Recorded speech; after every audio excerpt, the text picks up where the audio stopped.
most of the year.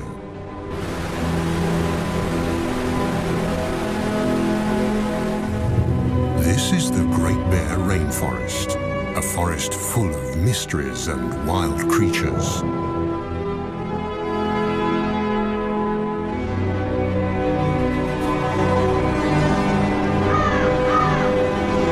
And it's one of those wild creatures, the rarest of them all, that we are looking for.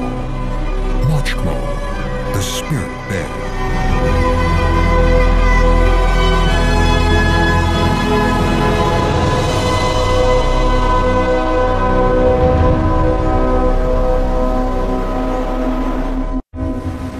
There are no roads in the Great Bear Rainforest.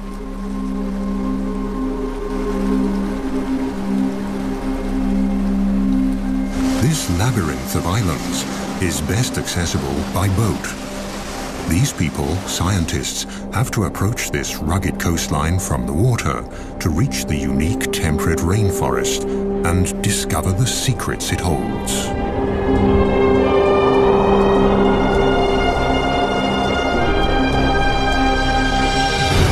Few regions on our planet produce as much biomass as this rainforest.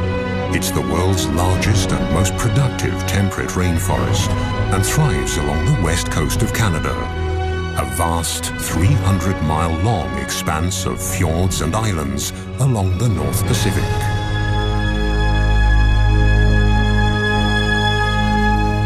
Since time immemorial, these islands and forests have been home to Tsimshian nations of the Gitga'at community. The Gitga'at believe that they are one with the land, the forests, and the ocean. In their world, the animals are their brothers and sisters, and the time when the last ice age covered the west coast of Canada is also a part of this legend.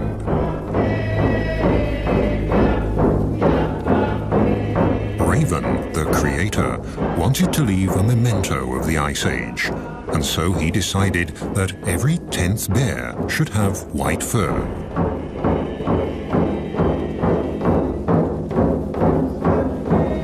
This, they say, was when the spirit bear was created, the white bear of the rainforest. To this day, these bears live deep in the forests, on the islands and along the wild rivers of the northern British Columbia coast. Only very few people have been lucky enough to catch sight of one.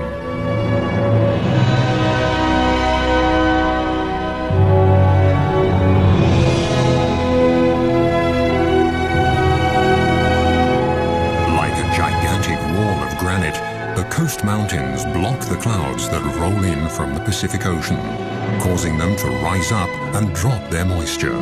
This almost incessant precipitation is the motor that drives the rainforest. A motor that never stops and never falls silent.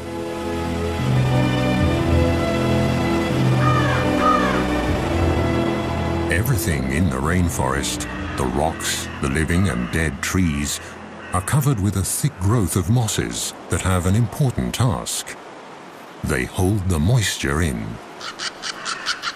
In this way, they keep the forest humid and cool and stabilize living conditions for all animals. In the temperate rainforests of the north, biomass doesn't decay as quickly as in tropical rainforests. The destructive organisms here are slow and need a lot more time to do their work. Yet, this rainforest is more productive than those in the tropics.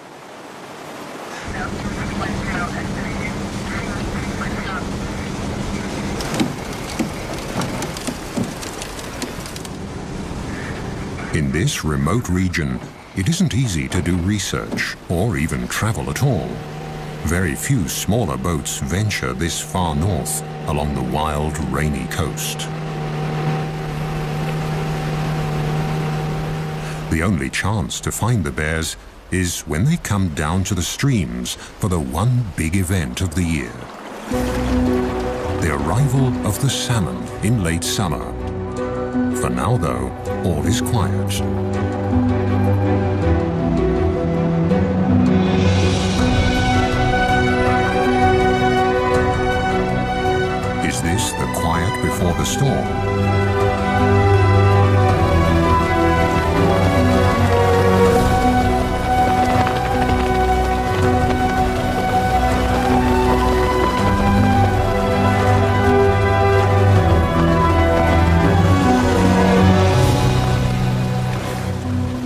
On the outer islands, the group discovers a pack of coastal wolves. These rather small wolves are a genetically distinct subspecies of the grey wolves that live further inland. They've been isolated here on the islands since the last ice age, and one aspect of their behavior is unique. They're the only wolves that feed on fish. In fact, they live on fish and beached carcasses of marine mammals.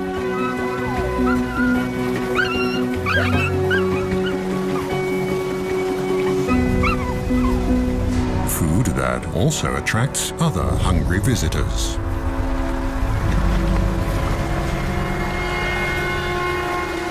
But the pups have nothing to fear from the black bear. During the spring and summer months, the bears eat berries and grass, and they move slowly to save energy because there are not enough nutrients in the grass to help them gain weight. The river otters living on these islands have also adapted to the salt water. The bear is no threat to them either. They're quick and clever.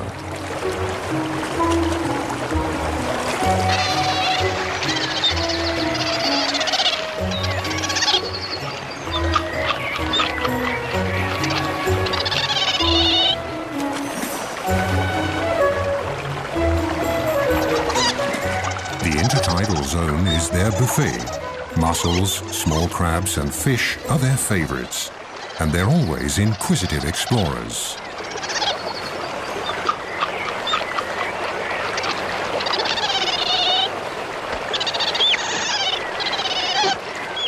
The ravens, the heralds of the rainforest, announce a visitor.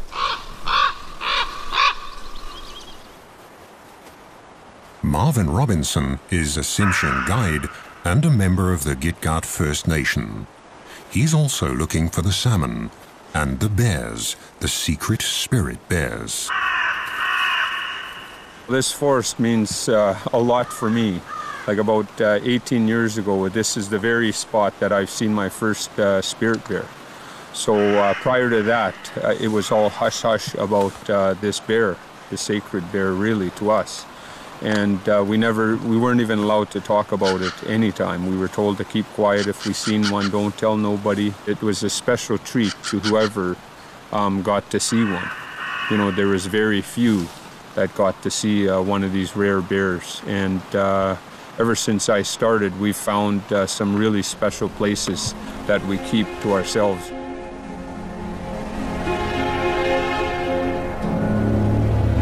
And indeed, the places here are special. On the outer islands, waves and winter storms have created magical beaches. Most of the islands in the Great Bear Rainforest are rocky and precipitous. Wide estuaries and shallow coves are rare. But the steep cliffs also offer food. Here, with a little luck, a visitor could get a first glimpse of the mystic animal the experts are looking for, the famed spirit bear, one of the rarest animals on Earth.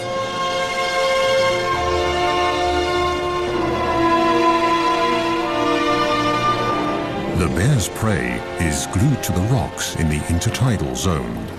Barnacles grow in the cold waters of the North Pacific, and at high tide, when they're covered with water, they look almost like animals from another world.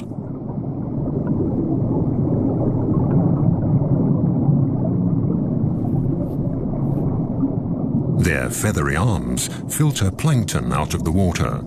It's hard to believe that these little creatures are related to crabs.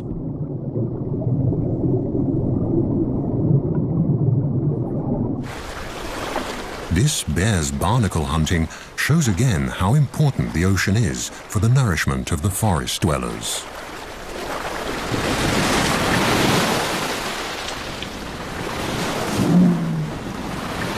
And there's enough nutrition to feed even the largest animals that roam the waters, the whales.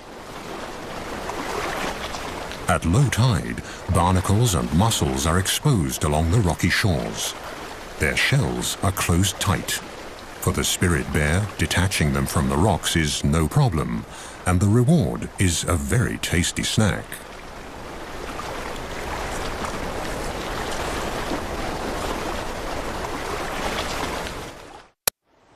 Some of the oldest and largest trees in Canada grow here. The giant Sitka spruce, the ancient yellow and red cedars, and the hemlock. Trees that need the cool, the fog, and the rain. They are the foundation of the temperate rainforest.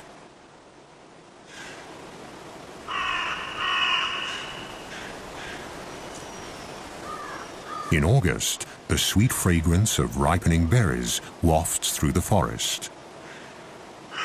Bright red huckleberries, elderberries, salal and blueberries, and many others grow in abundance.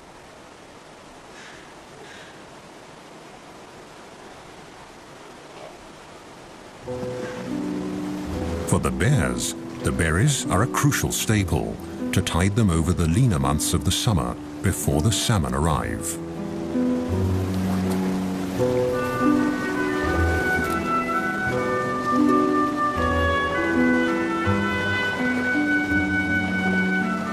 The spirit or Kermode bears are not albinos, but white black bears, a mutation that probably dates back to the last ice age. And between the rocks and the trees, white is a good camouflage. The bear's sweet tooth also helps the bushes to spread. They pass up to 400,000 seeds per day in their droppings. Thus, the plants colonize new territory.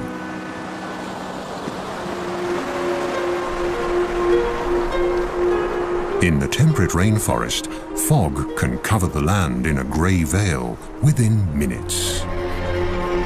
And it can plunge a sunny landscape into deep gloom.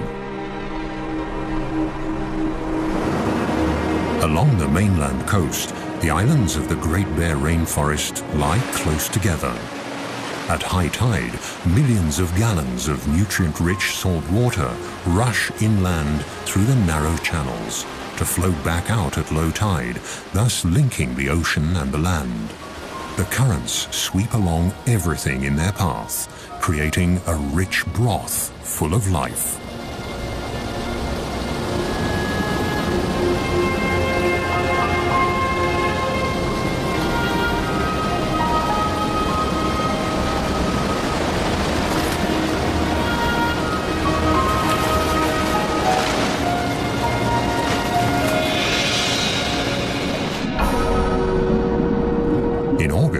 Huge schools of young fish migrate into the waters between the islands.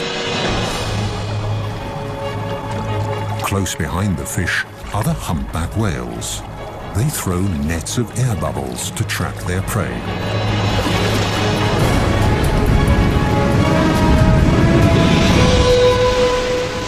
Success. Thousands of fish are caught in their gigantic mouths. Their balloons filter krill and fish out of the water. Again and again, the whales will feed for days.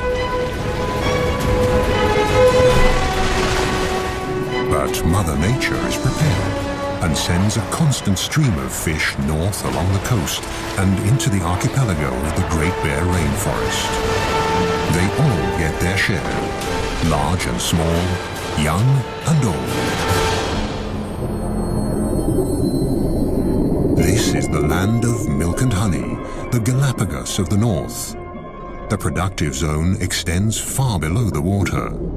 The species here are not as numerous and varied as in a tropical coral reef, but the vibrant colors and the sheer size of the underwater organisms can easily measure up to the tropics.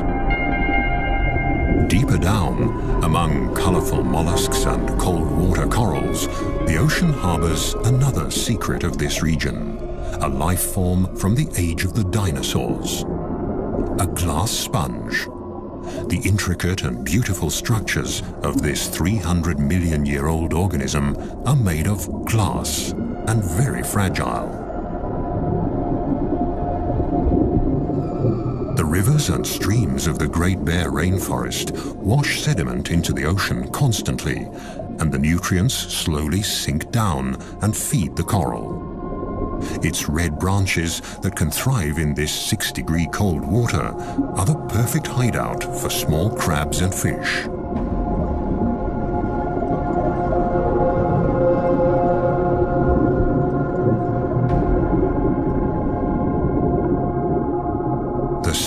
from the rocks provides the building material for the sponges.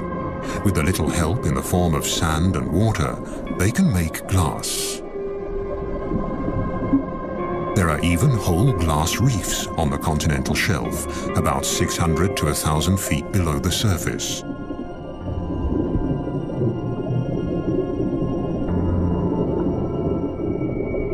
These ancient organisms build complete reefs, powered by nutrients and runoff from the rainforest. High above the reefs, a female humpback is playing with her calf. Thanks to the rich feeding grounds, the little one is growing fast. In a few months, when they leave the cold waters and head south, they'll need all their strength.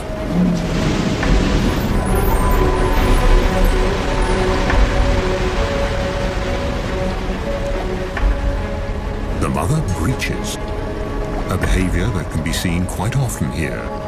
Nevertheless, it's a spectacular show.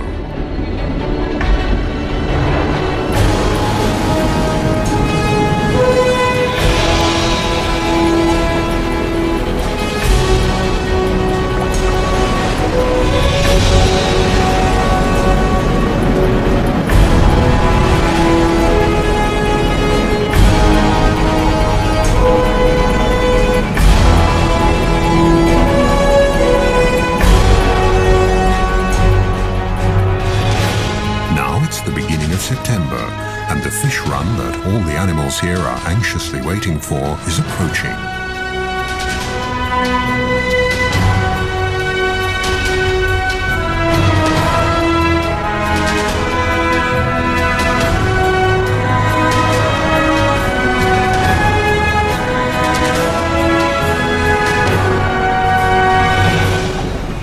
The group steers the boat west to the edge of the open ocean, where a colony of sea lions await the fish on windswept islands at a safe distance from bears and other predators.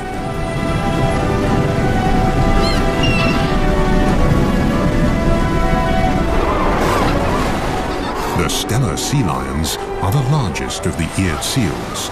They're an endangered species that lives on the rugged outermost islands along the Pacific coast.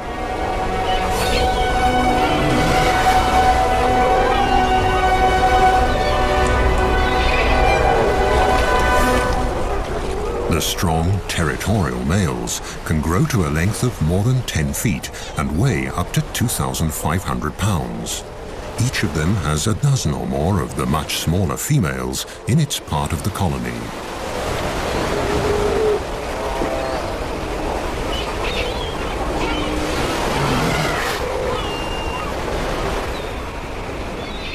Since the 1970s, their numbers have plummeted, and scientists have yet to find out why.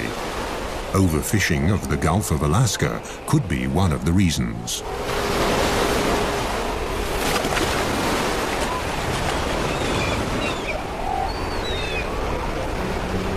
The weather turns.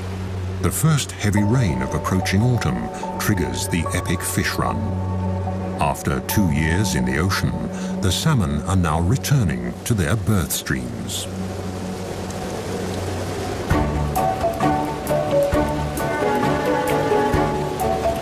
Are the fish here yet? A mother bear and her 2 white cubs patrol the shores of Princess Royal Island. Here, 1 in 10 black bears is white. The white fur color is passed on through a double recessive gene. White cubs will only be born if both parents carry that gene. And bears with black fur can also carry the spirit bear gene.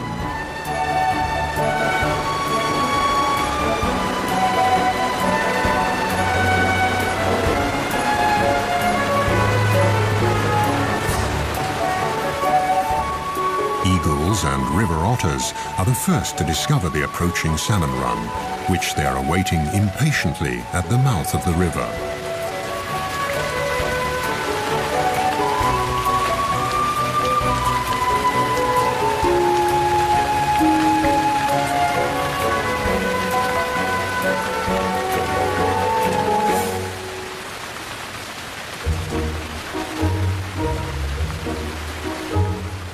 Further upriver, a black bear mother checks the water level. It's still too low for the salmon to come. This little bear will see the salmon run for the first time in his life.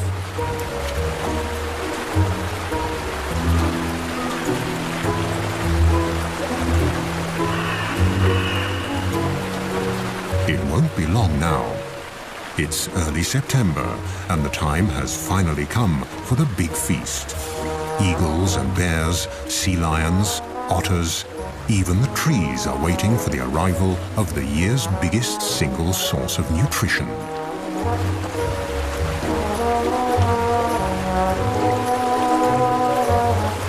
And the big feast will also complete the yearly cycle. Shortly afterwards, the bears will start looking for winter dens.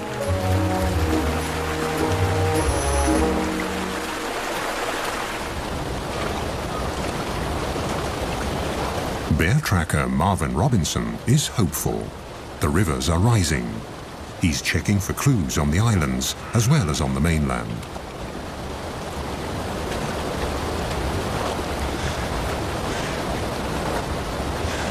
Across the channel from Princess Royal Island, a grizzly mother and her 2-year-old are also checking the waters. Grizzly bears live on the mainland, leaving the islands to the black bears.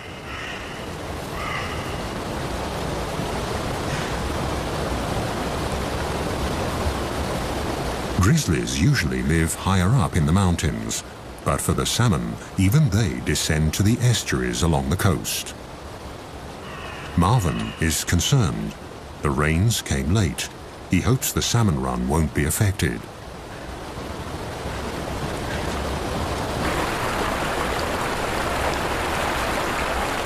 Now, at last, the water levels are rising.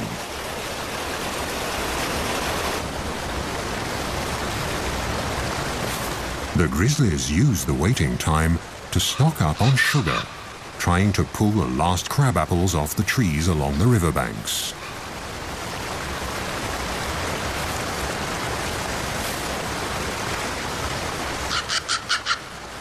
For the mother bear and her young, this will be their last winter together.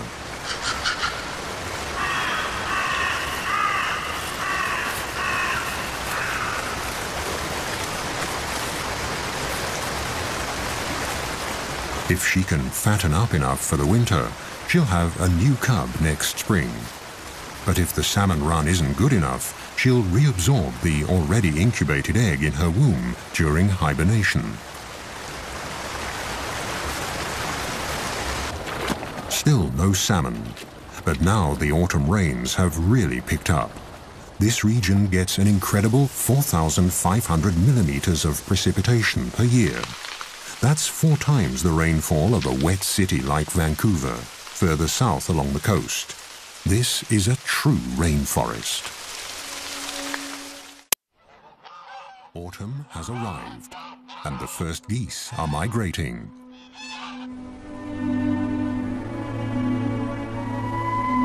Finally, the water level in the rivers is high enough for the salmon to migrate too. They'll return to the self-same waters where they were born, among the gravel banks upstream. At 12-hour intervals, at high tide, new waves of hundreds of thousands of fish will rise in the river deltas on the coast and make their way up the streams.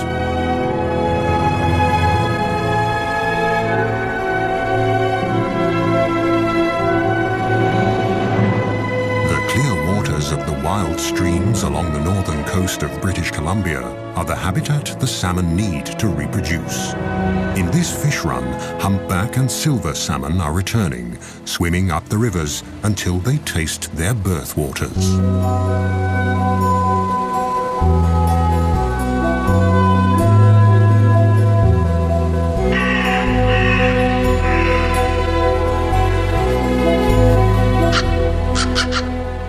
Here, the ravens, the heralds of the forests, spread the news. It takes stamina and blind determination for the fish to get to where they have to go. It's now or never. This is their only chance to reproduce. But the predators are already lining up. From the seagulls to the otters, they all want their share. For the animals of the Great Bear Rainforest, the waiting is finally over. Now it's time for fish and caviar.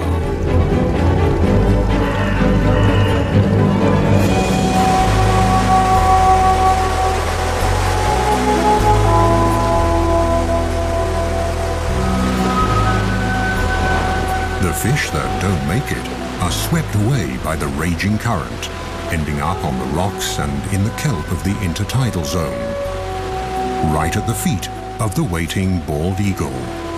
Its sharp beak is perfect for tearing up fish.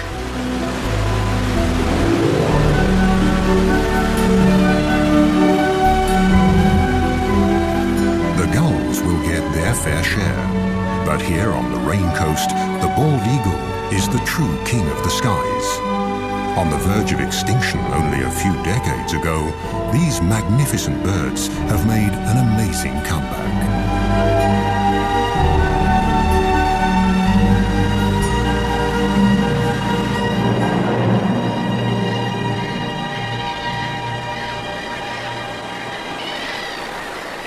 On a bank in the stream, the raven patiently waits for the black bear to finish his breakfast.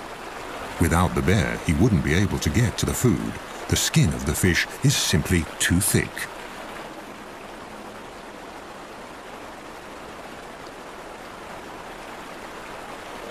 Come on, haven't you had enough yet?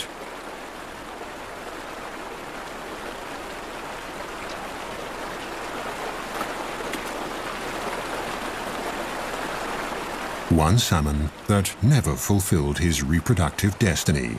He died on the home straight. The coastal wolves are also joining in the feast. The estuaries are now full of fish.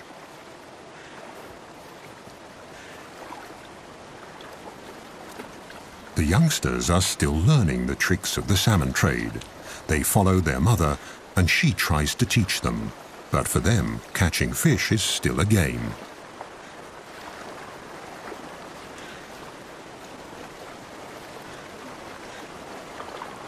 In the shallow tide pools, it's easy to see and grab the salmon, which are tired, in fact almost exhausted from their long journey.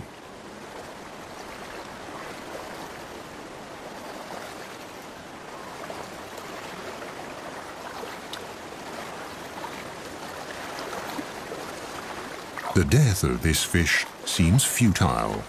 There are so many of them, easy prey for the hunters. But it's not the individual fate that counts here. With their sheer numbers, the salmon feed the whole ecosystem.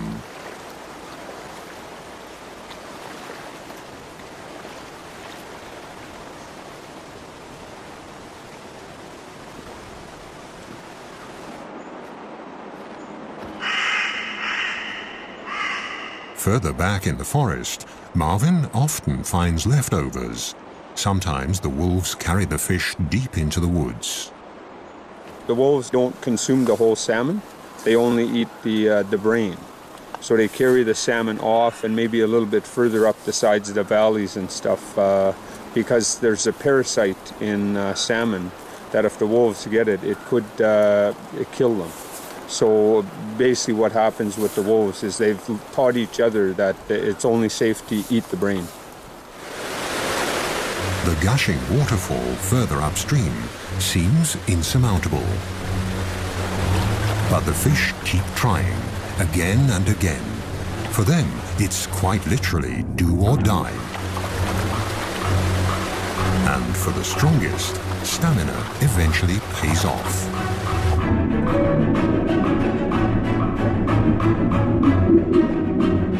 This salmon was born here 3 years ago.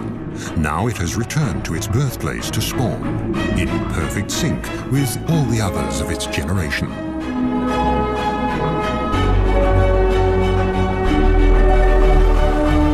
In the first few months after hatching, the fry will stay in their birth streams.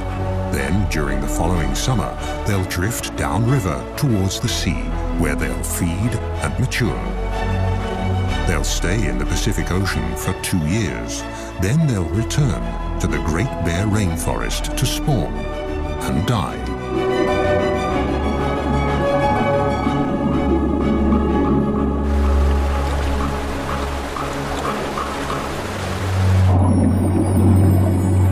In a rush of hormones and wild abandon, the fish become oblivious to their surroundings and their predators.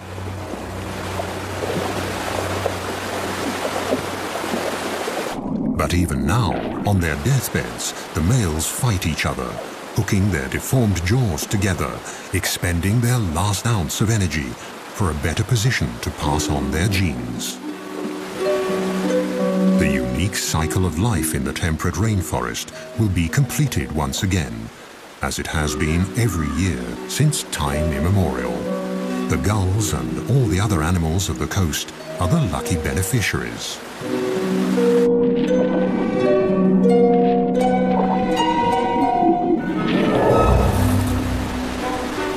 Foraging has become an easy task for the bear as well. The fish are in a daze, without much perception of their surroundings. They'll only react when the paw almost touches them, and jump is not an option anyway.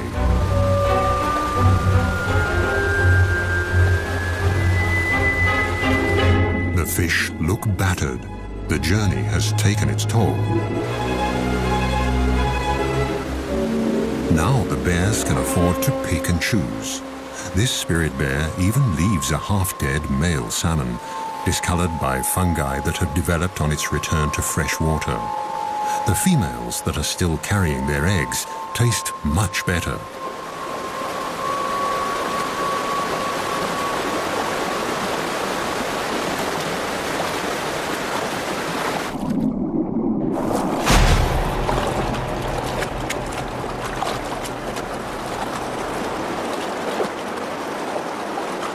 During the 10 days of this salmon run, every bear and every wolf will each carry about 1,600 fish off into the woods.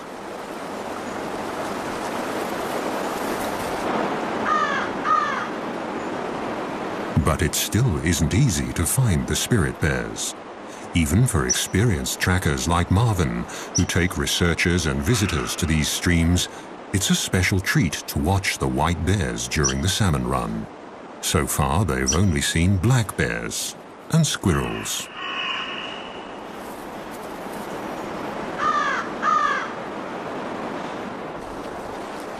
But they can watch various other animals and their behavior during the run. A black mother and her cubs feeding, for example.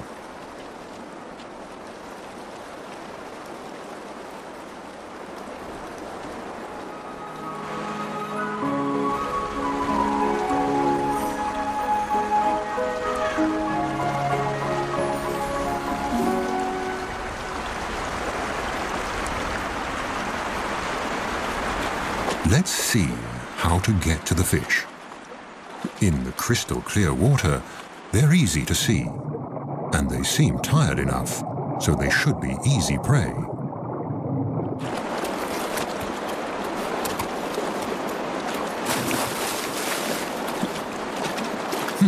That wasn't too successful. The cub might need to practice a bit to become an expert in salmon hunting. Marvin, the tracker, has been walking the creeks for days now. Then, suddenly, there it is, Mochmo, the prodigious spirit bear, one of the rarest animals on Earth, and one of Mother Nature's miracles, right in front of his eyes.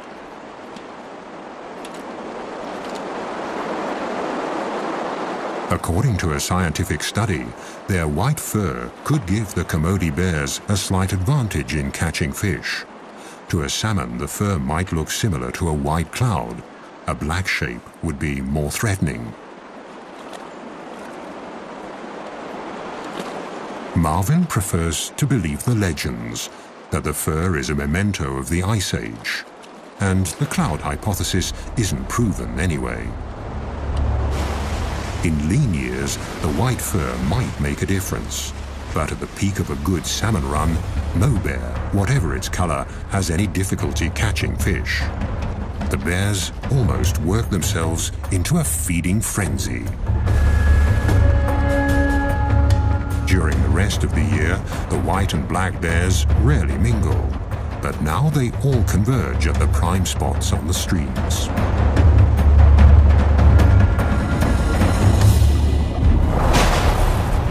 Overall, the black bears seem more aggressive and wilder than their white cousins, but they're also more wary. Could it be because, unlike the white bears, they've been hunted before? But wary or not, all the bears have to come to the streams. They have to store fat for hibernation.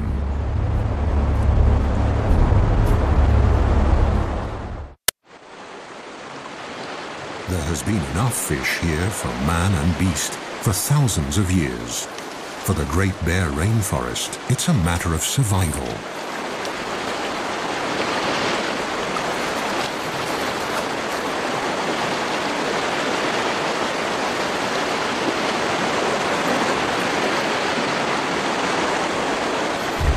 Let's hope for these young bears at their first salmon run that the future will hold the same life for them as the present.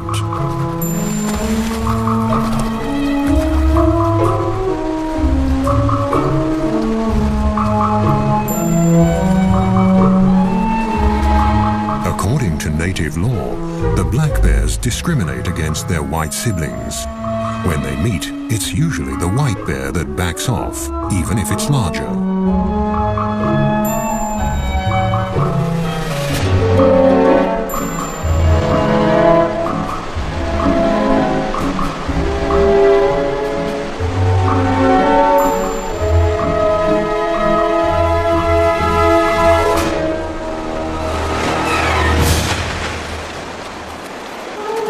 One last fish for the road should be all right. There are so many of them.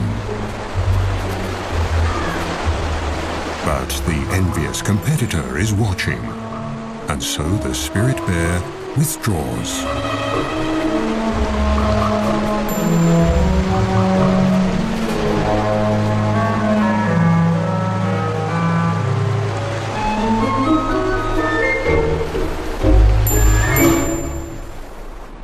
The bears often prefer to eat their fish in the quiet of the forest. They use day beds in hollow tree trunks or small caves under roots where they rest and digest. Maggots, bugs, and many microorganisms help the process of decay and decomposition. Mosses can macerate the organic nitrogen and make it available to the trees. The salmon are actually feeding the rainforest. The thickness of the tree rings alone can show which years were good salmon years.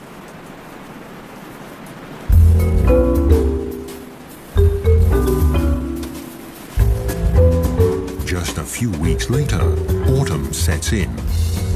The salmon run is over, but the forest and its animals have gathered crucial reserves and strength for the winter. Now it's time for some of the smaller ones to stash away seeds and other winter provisions.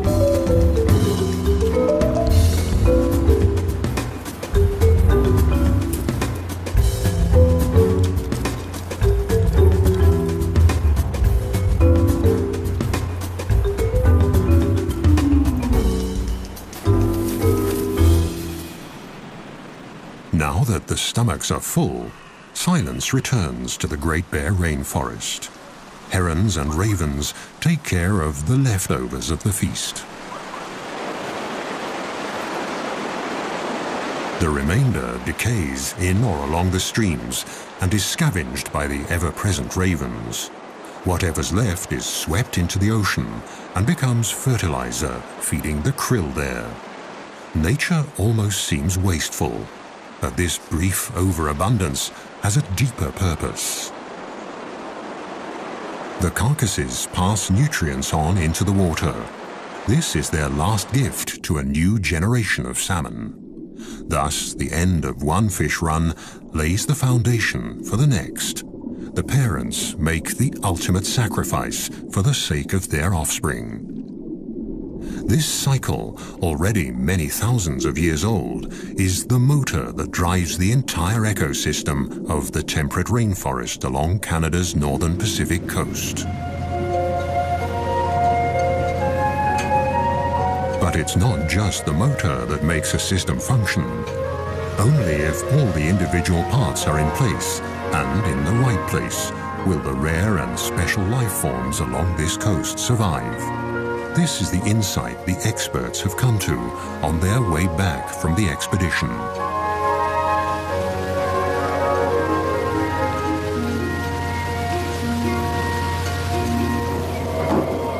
It's a lesson the people of the rainforest learned a long time ago.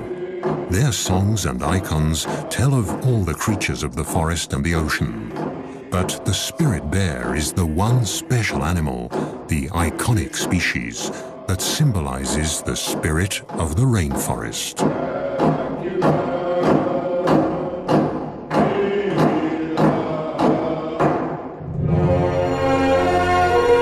The freshwater streams and the mountains, the forest and the ocean, the winds, the plants and the animals, they all had to play their parts just right so that this temperate rainforest of Canada's northern Pacific coast could develop over thousands of years.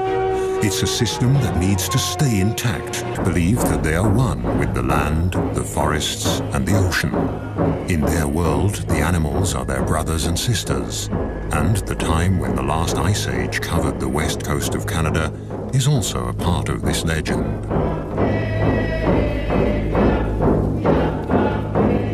Raven, the creator, wanted to leave a memento of the Ice Age, and so he decided that every 10th bear should have white fur.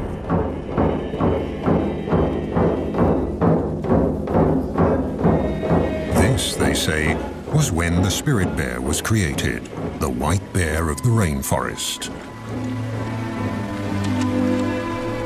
To this day, these bears live deep in the forests, on the islands and along the wild rivers of the northern British Columbia coast. Only very few people have been lucky enough to catch sight of one.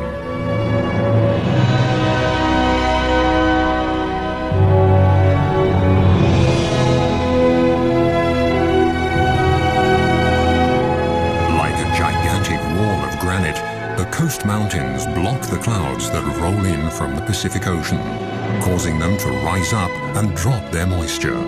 This almost incessant precipitation is the motor that drives the rainforest.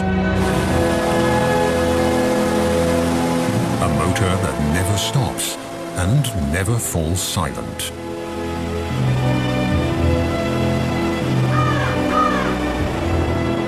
Everything in the rainforest, the rocks, the living and dead trees, are covered with a thick growth of mosses that have an important task. They hold the moisture in. In this way, they keep the forest humid and cool and stabilize living conditions for all animals. In the temperate rainforests of the north, biomass doesn't decay as quickly as in tropical rainforests.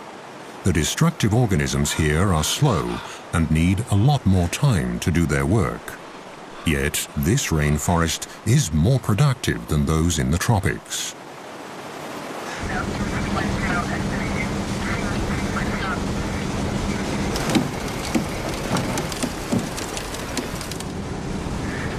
In this remote region, it isn't easy to do research or even travel at all. Very few smaller boats venture this far north along the wild, rainy coast. The only chance to find the bears is when they come down to the streams for the one big event of the year. The arrival of the salmon in late summer. For now, though, all is quiet.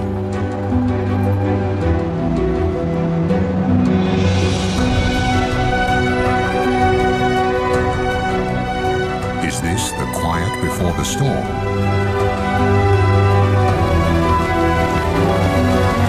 Roads in the Great Bear Rainforest.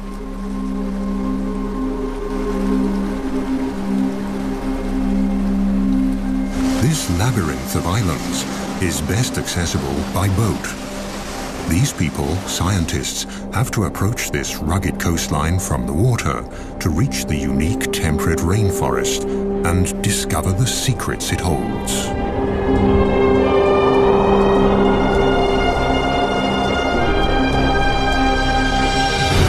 Few regions on our planet produce as much biomass as this rainforest. It's the world's largest and most productive temperate rainforest and thrives along the west coast of Canada, a vast 300-mile-long expanse of fjords and islands along the North Pacific.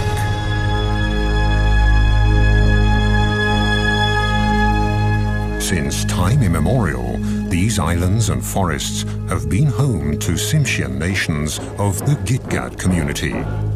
The Gitga'at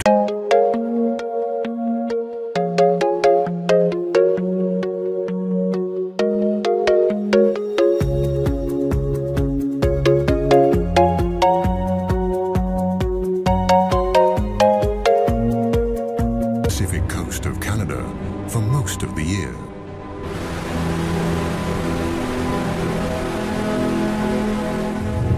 This is the Great Bear Rainforest, a forest full of mysteries and wild creatures.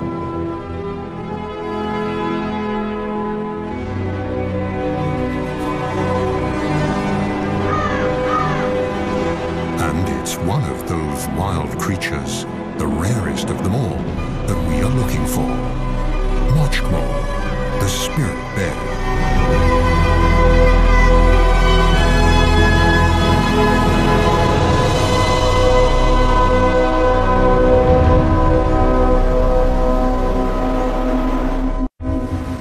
There are no